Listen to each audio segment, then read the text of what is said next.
Is very ఫన్నీగా, అంటే fun చేస్తాం, ఎక్కువ ఫన్ ఉంటుంది సుమన్ తోటి.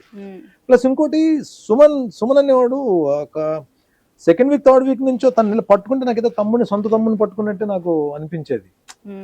ప్లస్ ఇంకోటి నేను ఫస్ట్ టైం ఎలిమినేట్ అయ్యి బయటకు వచ్చినప్పుడు నేను కొన్ని వీడియోస్ చూసిన తర్వాత నాకు ఎక్కడంటే ఇట్స్ నాట్ అబౌట్ గేమ్ అనేది కాదు. సి రేపు ఇప్పుడు ఒక బిగ్ బాస్ లాంటి ప్లాట్ఫామ్ మీదకి వెళ్ళాం, రేపు అలాంటిదే వేరే ప్లాట్ఫామ్ మీద, అంటే ఈ గేమ్ కాకపోయినా వేరే గేమ్కి వెళ్ళొచ్చు, వేరే చోటుకి వెళ్ళొచ్చు. కానీ మనం జర్నీ చేస్తున్న 6 weeks లో ఇంత ఎఫెక్షన్స్ పెంచుకుంటారా మన మీద అని చెప్పి నేను 2-3 ఇంటర్వ్యూస్లో కూడా చెప్పాను. నాకే షాక్ అయింది. అంటే ద వే వాళ్ళు అంత బాధపడ్డారు, తను అనుజ కానీ, దివ్య కానీ, సుమన్ కానీ, వాళ్ళు ఏడ్చారు. దివ్య అయితే 2-3 days ఏడుస్తూనే ఉంది, తనుజ అలా బాధపడుతూనే ఉంది. అంటే ఒక మనిషి మీద ఎంత ఎఫెక్షన్ పెంచుకుంటారు ఒక గేమ్ లోకి వెళ్ళిన తర్వాత. హౌస్ లోకి డోర్స్ ఓపెన్ అయ్యి వెళ్ళక ముందు ఎవరెవరో మొక్క పరిచయాలు, ఒక సుమన్ తప్ప నాకు పెద్ద పరిచయాలు ఎవరితోనే లేదు.